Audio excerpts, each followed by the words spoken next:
तो सलाम के बाद कुरान करीम फुरकान हमीद की आया मुक़द्दिसा आपके सामने तिलावत करने का शर्फ हासिल किया। अल्लाह रब्बुल आलमीन जल्ल शानहू मुझे इसके मुताल्लिक़ हक़ और सच बयान करने की तौफीक अता फरमाए और उससे सुनकर अल्लाह रब्बुल आलमीन हम सबको उस पर अमल की तौफीक अता फरमाए। वमा तौफीक़ी इल्ला बिल्लाहिल अलीय्यिल अज़ीम। माहे रजबुल मुरज्जब इस्लामी महीनों का 7वां महीना है और ये हुर्मत वाले महीनों में से महीना है। माहे रजबुल मुरज्जब शरीफ में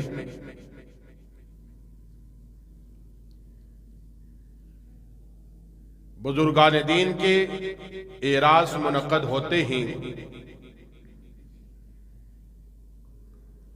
और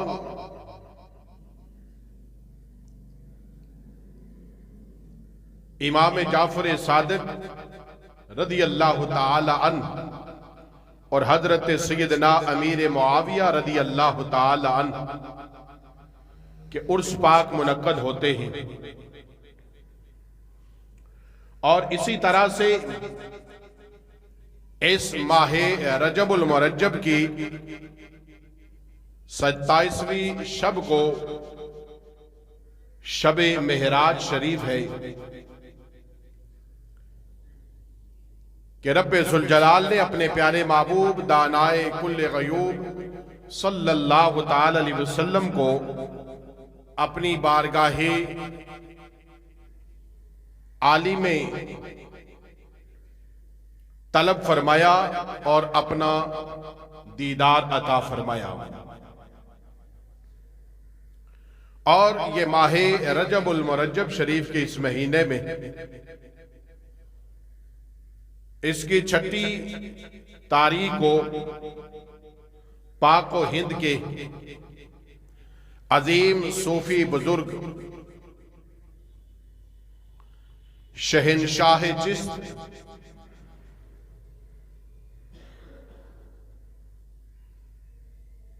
हजरत ख्वाजा मोइनुद्दीन चिश्ती अजमेरी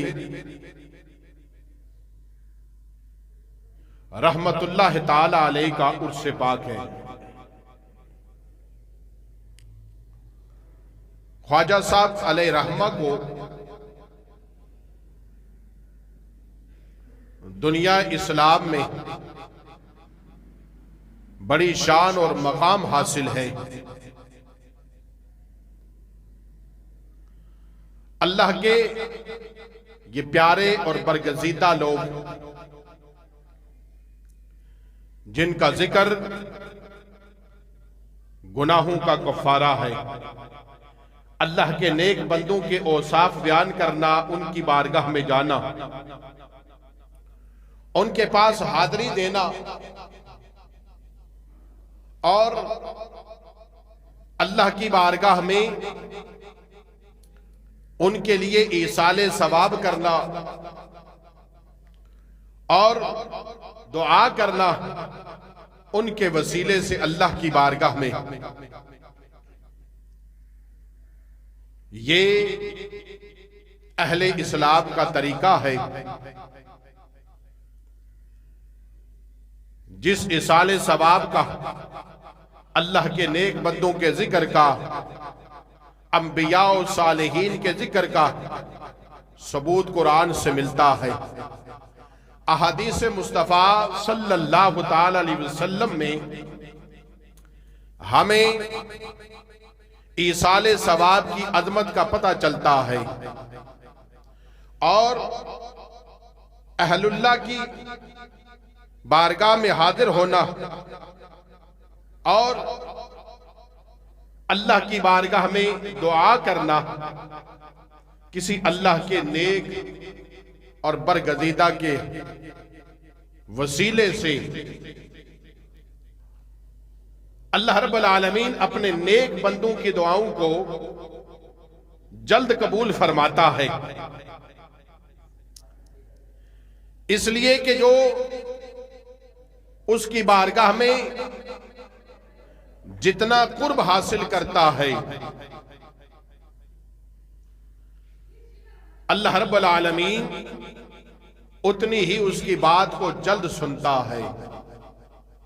और अल्लाह रब्बुल आलमीन अपने प्यारों की, अपने दोस्तों की बात को कबूल फरमाता है। दर हकीकत वो सुनने वाला तो समी और बसीर है, सबको सुनता है। हर शख्स की बात, हर मखलूक की बात को वो सुनता है। नहनु अक़रबु इलैहि मिन हब्लिल वरीद, वो रगे जान से भी हमारे करीब है, शाहरग से भी ज्यादा करीब है। सुनता वो हमारी भी है, सुनता वो हर शख्स की है। और हर शख्स उसी से मांगता है। याद रखिए, उस रब के सिवा कोई देने वाला नहीं। हकीकी मालिक और मुख्तार अल्लाह रब्बुल आलमीन की जाते वाला सिफात है। उसके हुक्म के सिवा दरख्त पर लाखों हजारों लगे हुए पत्तों में से एक पत्ता भी अपनी मर्जी से नहीं हिल सकता।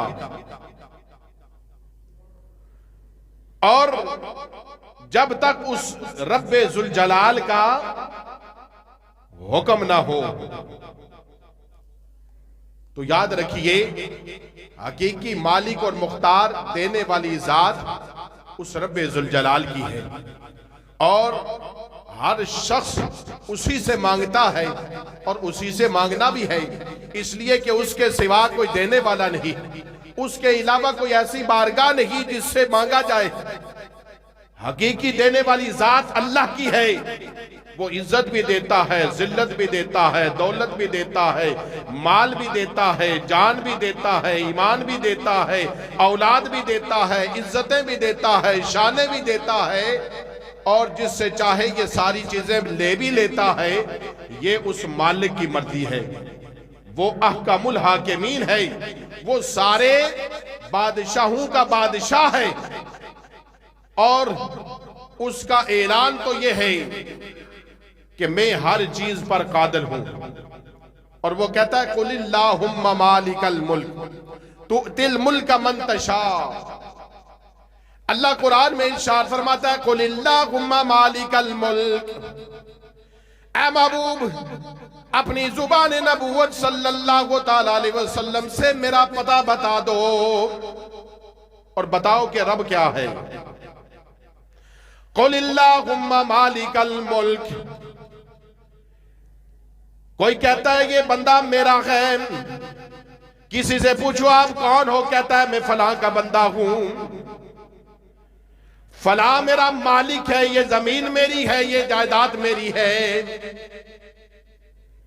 ये चीज मेरी है, ये मेरी है। रब कहता है कुलिल्लाहुम्मा मालिकल मुल्क। याद रखो, इस मुल्क का मालिक सिर्फ अल्लाह रब्बुल आलमीन है, वही इसका मालिक और मुख्तार है। और फिर क्या है, तो उतिल मुल्क मन तशा व तंज़िउल मुल्क मिम्मन तशा। वो मुल्कों का मालिक और बादशाह जिसे चाहता है अपनी बारगाह से बादशाह अता करता है। व तंज़िउल मुल्क मिम्मन तशा। और जिससे चाहता है ये सुल्तनत ले लेता है वापस, मनसिब वापस ले लेता है। और फिर क्या होता है, व तुइज़्ज़ु मन तशा व तुज़िल्लु मन तशा। वो रब जिसे चाहता है इज्जतें अता करता है, वो रब जिसे चाहता है वो उससे इज्जत वापस ले लेता है। और याद रखिए, जिसे रब इज्जत अता कर दे उसकी कोई इज्जत को ले नहीं सकता। और जिसे रब जलील और रुसवा कर दे सारा जमाना उसे इज्जत नहीं दे सकता। अल्लाहु अकबर। व तुइज़्ज़ु मन तशा व तुज़िल्लु मन तशा। फिर कहता है याद रखो, तुम अपनी ताकत जताते हो, तुम बताते हो मेरा मनसब ये है, मेरे पास ये ताकत है, मेरे पास ये ताकत है। लेकिन याद रखो, ताकत का असल मंबा कौन है? अल्लाह की जात है। और रब इरशाद फरमाता है बेयदी कल खैर, अल्लाह कहता है ये सब खैर मेरे हाथ में है। जिसे चाहूं मुल्क का बादशाह बनाऊं, जिसे चाहूं उस बादशाह से छीन लूं, जिसे चाहूं इज्जत अता कर दूं और जिसे चाहूं इज्जत उससे वापस ले लूं। बेयदी कल खैर, ये खैर सब मेरे हाथ में है। और फिर मैं क्या हूं? इन्नल्लाह अला कुल्ली शैइन कदीर, अल्लाह ताला इरशाद फरमाता है मेरी शय, मेरी जात हर शय पर कादिर है। मैं हर चीज पर कुदरत रखता हूं, ताकत रखता हूं। और क्या ताकत रखता हूं? एक बार तुम्हें मां के पेट से पैदा किया है और एक कतरे से मैंने तुम्हें मां के पेट में युसव्विरु फिल अरहाम कैफा यशा, मैंने मां के उस पेट में, उस अंधेरी कोठड़ी में मैंने तुम्हारी शक्ल और सूरत को बना डाला। मैंने तुम्हें इंसान बना दिया और शक्ल बनाई तुम्हारी। और मां के रहम में उस एक कतरे से मैंने तुम्हें पैदा किया। अपनी हकीकत को याद रखो, अपने अंदर ये अना और ताकत और कुव्वत को मत लाओ। अपनी हकीकत को, पैदाइश को देखो, मैंने तुम्हें कैसे पैदा किया, किस कतरे से मैंने तुम्हें पैदा किया। और मां के पेट में मैंने तुम्हें जो है ना वो जिंदा रखा और खुराक दी और तुम्हें अच्छी शक्ल और सूरत देकर इस दुनिया में लाया हूं। और फिर क्या करता हूं? तूलिजुल लैला फिन नहारी व तूलिजुन नहारा फिल लैल, अल्लाह कहता है हाँ याद रखो मैं इन्नल्लाह अला कुल्ली शैइन कदीर हूं। तूलिजुल लैला फिन नहार, मैं रात से दिन को पैदा करता हूं। व तूलिजुन नहारा फिल लैल, और दिन से फिर रात कर देता हूं। और फिर इससे बढ़कर और क्या करता हूं? रात से दिन और दिन से रात निकालता हूं। और फिर क्या करता हूं? व तुखरिजुल हय्य मिनल मय्यति व तुखरिजुल मय्यत मिनल हय्य, अल्लाह कहता है मैं तुम्हें जिंदगी देकर फिर मौत देता हूं। और मौत देने के बाद फिर तुम्हें एक बार, मौत के बाद फिर तुम्हें जिंदगी दूंगा, फिर तुम्हें जिंदा करूंगा। और फिर क्या होता है कि ये जो माल और दौलत और तुम्हें रिज़्क अता किया है ना, याद रखो ये किसने दिया है? इज्जतें दी, बादशाही दी, मौत दी, फिर जिंदगी, और रात से दिन और दिन से रात। रब कहता है क्या तुम मेरी हकीकत को नहीं पहचानते? मेरी कुदरत को नहीं देख रहे तुम? मैं रात से दिन पैदा कर देता हूं और दिन से रात कर देता हूं, जिंदे से मुर्दा कर देता हूं। और जब मारने के बाद बज़ाहिर इंसान समझता है कब्र में चला गया, मनु मट्टी के नीचे चला गया, क्या बचेगा इसमें? कैसे पैदा होगा? कैसे ये निकलेगा? कल कयामत के दिन कैसे ये उठाया जाएगा?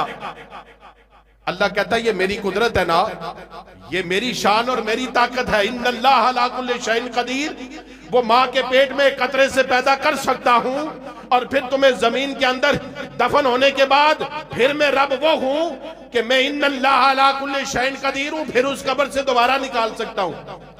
बदायर हम सोचते हैं मनु मट्टी के नीचे चला गया, गल गया, सड़ गया, खत्म हो गया। अक्सर कब्रिस्तानों में नहीं, पुराने कब्रिस्तानों में किसी की खोपड़ी बाहर पड़ी होती है, किसी की जो है ना वो टांगों की हड्डियां बाहर पड़ी हैं, किसी के बाजू की हड्डियां कब्रिस्तान में बाहर पड़ी हैं, और किसी के जो है ये बदन की हड्डियां, दिमाग की ये खोपड़ी ये बाहर पड़ी हुई नजर आती है। अक्सर पुराने कब्रिस्तानों में जाए, एक मर्तबा हमारा इत्तेफाक हुआ इधर चंबड़ की साइड जाने का, आगे कदीमी कब्रिस्तान देखा हमने जिसमें बेशुमार लोगों की हाथों की और बाजू की और टांगों की और खोपड़ियां कब्रों से बाहर पड़ी हुई देखी। बज़ाहिर इंसान समझता है ये खोपड़ियां भी खत्म हो गई, इंसान खत्म हो गया, लेकिन उसकी हड्डियां कब्रों से बाहर बोसीदा होके पड़ी हैं, कैसे ये दोबारा जिंदा होगा? लेकिन रब कहता है इन्नल्लाह अला कुल्ली शैइन कदीर, मैं हर चीज पर कादिर हूँ। तूलिजुल लैला फिन नहार व तूलिजुल नहार फिल लैल, तुखरिजुल हय्या मिनल मय्यत व तुखरिजुल मय्यत मिनल हय्य। और फिर कहता है ये माल और दौलत व तर्जुकु मन तशा बिगैरि हिसाब, और जिसे फिर चाहता हूं ना अपनी बारगाह से बेहिसाब रिज़्क अता कर देता हूं। अल्लाहु अकबर। जिसे मैं चाहता हूं, जिसे मैं चाहता हूं उसे बेहिसाब रिज़्क अता कर देता हूं। अल्लाह रब्बुल आलमीन अपनी कामल कुदरत दिखाता है और बताता है देखो मैं रात से दिन करता हूं, दिन से रात करता हूं, जिंदे से मुर्दा, मुर्दे से फिर जिंदा। फिर जिसे चाहता हूं बादशाह बनाता हूं, जिसे चाहता हूं बादशाह ले लेता हूं। याद रखो सब खैर मेरे हाथ में है, मैं जो चाहूं सो कर डालता हूं। अल्लाहु अकबर। उसकी कामल कुदरत की रब कहता है ये मेरी निशानियां, ये मेरी निशानियां देखो, जरा इबरत हासिल करो। अल्लाह जिसे चाहता है दौलत और माल औलाद हर चीज वो अता करता है। सुनता वो सबकी है, लेकिन अपने प्यारों की बात को जरा जल्दी सुन भी लेता है और मान भी लेता है, जल्दी कबूल भी कर लेता है। बुखारी, मुस्लिम और मिशकात की मुत्तफकुन अलैह हदीस पाक है, मुत्तफकुन अलैह हदीस पाक है, जो बुखारी में भी मुस्लिम में भी और इसी तरह से ये हदीस पाक जो है वो मौजूद है। हजरत अब्दुल्ला इब्ने उमर रज़ी अल्लाह ताला अन्हु से रिवायत है। आप कहते हैं इमामुल अंबिया सल्लल्लाहु ताला अलैहि वसल्लम ने फरमाया, अपने सहाबा के पास तशरीफ फरमा थे इमामुल अंबिया। कहते हैं अल्लाह के महबूब सल्लल्लाहु अलैहि वसल्लम ने जिक्र फरमाया पुराने लोगों का, पुराने जमाने के लोगों का जिक्र किया, और उन्होंने कहा कि 3 लोग ऐसे थे जो एक साथ सफर में जा रहे थे। चलते चलते रास्ते में उन्हें रात हो गई या बारिश हो गई, तूफान आ गया, और उन्होंने मुसाफिरों ने कहा कि अब हम पनाह कहां लें। तो फैसला हुआ कि करीब की इस चट्टान के अंदर हम तीनों चले जाते, सुबह होगी या ये तूफान खत्म होगा तो हम निकल जाएंगे। अल्लाह के महबूब सल्लल्लाहु ताला अलैहि वसल्लम ने इरशाद फरमाया, ये तीनों शख्स उस गार के अंदर चले जाते हैं और जाकर ठहर जाते हैं। उस तूफान और बारिश की वजह से एक चट्टान ऊपर से गिरती है और गार के मुंह पर आकर रुक जाती है। गार का मुंह बंद हो गया। इमामुल अंबिया सल्लल्लाहु ताला अलैहि वसल्लम ने फरमाया, ये तीनों शख्स अब बाहर निकलने जैसे नहीं रहे। अब ये अंदर फंस गए और चट्टान इतनी बड़ी और मजबूत थी कि उसे हटाना इन 3 शख्सों के बस की बात न थी। अल्लाह अकबर। अब परेशान कि कैसे इस गार से निकले बाहर, इतनी बड़ी चट्टान इसके मुंह पर आकर रुक गई। अब ये तीनों परेशान। अब इन्होंने दुआ की और अल्लाह की बारगाह में अपने अच्छे कामों का वसीला पेश किया, दुआ की अल्लाह से और कहा कि परवरदिगार आलम। इमामुल अंबिया ने फरमाया, एक शख्स ने दुआ की, मौला तू जानता है मैं दिन भर बकरियां चराता हूं, रात को अपने घर जाता हूं। ऐ मौला तुझे खबर है मेरे 2 माँ बाप बूढ़े हैं, ज़ईफ हैं।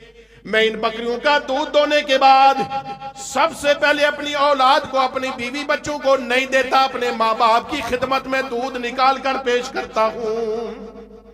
ऐ मौला एक रात जब मैं देर से घर पहुंचा, मेरे माँ बाप सो चुके थे। मैंने इन बकरियों का दूध निकाला और निकाल कर मैं प्याले में लेकर अपने माँ बाप की चारपाई के सराहने खड़ा रहा। ना जाने कब मेरे माँ बाप की आंख खुलती है और मैं इन्हें दूध पेश करूंगा। ऐसा ना और रात भर मेरे माँ बाप भूखे सो जाएं। इत्तेफाक ऐसा हुआ मेरे माँ बाप की आंख ना खुली, मैं सारी रात वो प्याला लेकर माँ बाप के चारपाई के सराहने खड़ा रहा। ऐ मौला अगर तुझे ये मेरी बात पसंद है और मेरा अमल ये तेरी बारगाह में मकबूल है तो मौला इस परेशानी से, इससे हमें निजात अता फरमा। इमामुल अंबिया सल्लल्लाहु ताला अलैहि वसल्लम ने फरमाया कि वो चट्टान सरक जाती है। अब दूसरा शख्स कहता है, परवरदिगार आलम तू जानता है इस तकलीफ और आजमाइश के लम्हे में मैं तेरी बारगाह में इल्तिजा करता हूं। मौला तू जानता है मैं मेरे पास माल और दौलत है और तू जानता है मेरी फलाह रिश्तेदार औरत जो बड़ी खूबसूरत और हसीन है, मैंने उससे शादी के लिए कहा, वो रजामंद ना हुई। इत्तेफाक से उसकी शादी हो गई और हालात ने ऐसा जो है ना वो करवट ली कि कैद साली आई, उसका शोहर मर गया और वो मजबूर होकर मेरे पास आई और मुझे कहने लगी मेरे और मेरे बच्चों के लिए कुछ खाने को दे दे, मेरी मदद कर। मैंने ये मौका बड़ा गनीमत समझा और मैंने उससे कहा मुझे खलवत अता फरमा, मुझे तन्हाई अता फरमा, जो बात मैं तुझसे पहले कहा करता था वो बात मुझे अता कर दे, तन्हाई दे दे, मुझे अपने ऊपर कुदरत अता कर दे, मैं उसके बदले में तुझे अनाज दे देता हूं। वो कहते हैं कि वो औरत मजबूर थी, उसने मुझे खलवत अता कर दी, मुझे कुदरत दे दी कि ठीक है मैं जो चाह सो कर। लेकिन जब कहने लगे कि मैं इस इरादे से करीब गया तो औरत ने कहा कि अल्लाह से डर, इस पर्दे को जो रब ने ढका हुआ था इस पर्दे को मत उठा। ये कहते हैं परवरदिगार आलम मैंने तेरे खौफ की वजह से उस पर्दे को नहीं उठाया और तेरे खौफ से मैंने उसे छोड़ दिया है। ऐ मौला अगर ये बात तेरी बारगाह में कबूल है तो इस परेशानी से निजात अता फरमा। इमामुल अंबिया सल्लल्लाहु अलैहि वसल्लम ने फरमाया चट्टान और सरक जाती है। अब तीसरा रब की बारगाह में दुआ करता है। मेरे आका अलैहिस्सलातु वस्सलाम ने फरमाया तीसरा भी कहता है परवरदिगार आलम तू जानता है या मैं जानता हूं और कोई नहीं जानता इस राज को कि एक मजदूर मेरे पास मजदूरी करता था और वो एक दिन बगैर मजदूरी लिए मुझसे चला गया। मैंने उसकी अमानत को अपने पास रखा और उस अमानत से मैंने बकरियां खरीदी और एक अरसा दराज गुजरने के बाद वो वापस आया। मैंने उसकी अमानत समझ तक कर मैंने जो माल जो बकरियां उसके मजदूरी की ली थी वो सारा रेवड़ मैंने उसके हवाले कर दिया। वो मजदूर लेने वाला कहता है मुझसे मजाक करते हो तुम, मेरी तो फकत थोड़ी सी मजदूरी थी, ये इतना बड़ा रेवड़ मुझे तुमने दे दिया क्यों? कहने लगे ये जो तुम मजदूरी छोड़कर गया था उसका मैंने ये माल ले लिया है और ये सारा माल तेरा है, ये अमानत थी तेरी मेरे पास, इसे ले जा। अल्लाह अकबर। अल्लाह की बारगाह में ये शख्स इमामुल अंबिया ने फरमाया इल्तिजा करता मौला अगर ये मेरी अदा तुझे पसंद है, अगर ये मेरा किया हुआ अमल तेरी बारगाह में कबूल है तो मौला इस तकलीफ से हमें निजात अता फरमा। इमामुल अंबिया सल्लल्लाहु तआला अलैहि वसल्लम ने इरशाद फरमाया कि अल्लाह रब्बुल आलमीन ने उन नेक बंदों की दुआ को कबूल करके उस चट्टान को अल्लाह ने उनके आगे से हटा दिया और उन्हें अल्लाह रब्बुल आलमीन ने महफूज रास्ता अता फरमा दिया। अल्लाह अकबर। हजरत अबू हुरैरा रज़ी अल्लाह तआला अन्हु आप फरमाते हैं कि इमामुल अंबिया सल्लल्लाहु अलैहि वसल्लम ने फरमाया एक शख्स कई नेक लोगों को अपने दोस्तों से मिलने जा रहा था, रास्ते में चला जा रहा था, रब्बे जुल जलाल ने एक फरिश्ते को शक्ल इंसानी में उसके सामने बिठा दिया। रास्ते में ये शख्स बैठा है और उस नेक बंदे की जो नेक लोगों से मिलने जा रहा था ना, उन के रास्ते में इसे बिठा दिया। ये फरिश्ता शक्ल इंसानी में बैठा है और ये शख्स जो अल्लाह के नेक बंदू से मिलने जा रहा था इससे पूछता है बता कहां जा रहा है? कहा मैं फलान लोगों से ना मिलने जा रहा हूं, वो बड़े अच्छे लोग हैं, नेक लोग हैं, सालेहीन हैं, पाकीज़ा जमात है, वो उनके पास मिलने जा रहा हूं। इस फरिश्ते ने पूछा बता कोई तुझे उनसे काम भी है, कोई उनसे मतलब है तेरा? कहा मतलब कुछ नहीं, सिर्फ वो अल्लाह के नेक बंदे हैं, लिहाजा में उनकी मोहब्बत में उनसे मिलने जा रहा है।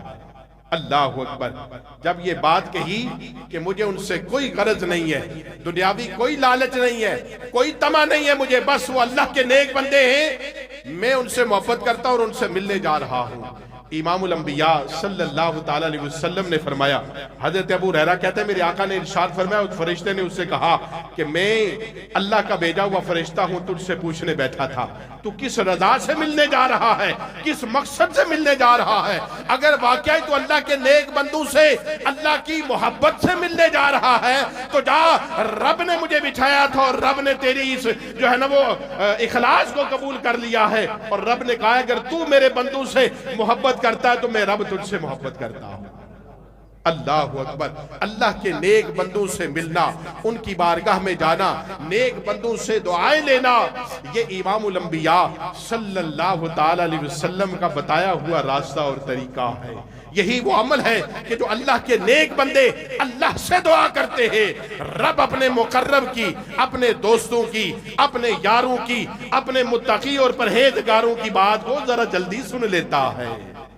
और वो जब रब से कह देते हैं, मेरे आका ने फरमाया, हजरत अबू हुरैरा रज़ी अल्लाह ताला अन्हु कहते, मेरे आका ने फरमाया कि बहुत सारे ऐसे परागंदा लोग, बाल बिखरे हुए लोगों ने उन्हें अपने दरवाजों से दूर भगाया हुआ होता है, दुत्कारे हुए लोग होते हैं, बहुत सारे ऐसे होते हैं कि जिनके बालों पर गर्द पड़ी होती है, मट्टी और धूड़ होती है, वो परागंदा लोग होते हैं, फटे पुराने कपड़े पहने हुए, खस्ता हाल होते हैं, लेकिन वो अल्लाह की बारगाह में इतने मकबूल मंजूर होते हैं कि अगर अल्लाह की बारगाह में कसम उठा दे और रब से कोई मामला कह दे तो रब फौरन उनकी बात को कबूल कर लेता है। अल्लाह के नेक बंदों की फौरन रब रखता है और कबूल करता है। हम ख्वाजा मुईनुद्दीन चिश्ती अजमेरी रहमतुल्लाह ताला अलैह को देखिए कि आपने जो है ना वो पाको हिंद में आपका नाम है, आपको अल्लाह ने वो शान और कमाल अता किया है कि जिस दौरान आप इंडिया में आते हैं और अजमेर शरीफ आपका जो है ना आना होता है तो हर तरफ हिंदुओं का दौर है, हर तरफ जो है वो बुत परस्ती का आलम है, लेकिन अल्लाह के नेक बंदे को जो अल्लाह ने शान अता की है, उन्होंने अपने तरीके से, अपने ज़ुहद और तक़वा, परहेजगारी, अपने हुस्न इखलाक, अपने किरदार से लोगों को इतना माइल किया कि फिर ख्वाजा मोइनुद्दीन चिश्ती अजमेरी रहमतुल्लाह ताला अलैह को अल्लाह ने ये शान अता की है कि फिर 90 लाख का या लाखों करोड़ों का मजमा हो और फिर इधर से सदा अल्लाह अकबर की और अल्लाह की सदा लगती है। गौसे आजम की बारगाह में कारी एक आयत तिलावत करता या 3 करता, फिर उलमा कहते हैं और फिर सीरत निगार कहते हैं कि गौसे आजम कुरान की बेशुमार तफसीरें बयान करने के बाद एक एक आयत की कहते अब काल से हाल की तरफ जाते। जब अल्लाह की सदा लगती तो लोगों का वसल होता रब की बारगाह में और की बारगाह में पेश हो जाते हैं। वो ख्वाजा मोइनुद्दीन चिश्ती अजमेरी हजूर गौसे आजम आपके मामू भी लगते हैं। हजूर जो है ना वो ख्वाजा मोइनुद्दीन चिश्ती अजमेरी रहमतुल्लाह ताला अलैह अपने वालिद और वालदा दोनों की जानिब से आप हसनी हुसैनी सैयद हैं। जब आपकी बारगाह में हजारों की तादाद में मजमा है, एक निगाहे जो है ना वो ख्वाजा मोइनुद्दीन चिश्ती अजमेरी उठती है, अल्लाह अकबर, रब्बे जुल जलाल लाखों के दिल को मोड़ देता है और फेर देता है। बस एक निगाहे वली उठती है, अल्लाह रब्बुल आलमीन लाखों के दिलों को फेरता है और सबकी जुबान से जारी होता है ला इलाहा इल्लल्लाह मुहम्मदुर रसूलुल्लाह सल्लल्लाहु अलैहि वसल्लम की सदाएं लगाकर लोग दायरा इस्लाम में दाखिल हो जाते हैं। लोग उन्हें ख्वाजा मोइनुद्दीन चिश्ती अजमेरी संजरी रहमतुल्लाह ताला अलैह के नाम से याद करते हैं। अल्लाह ताला हमें अहलुल्लाह के दामन से वाबस्ता होने और उनकी सीरत को अपनाकर अपनी जिंदगी अल्लाह और उसके रसूल के हुक्म के मुताबिक गुजारने की तौफीक अता फरमाए। वाखिर दावैया अनिल हम्दुलिल्लाहि रब्बिल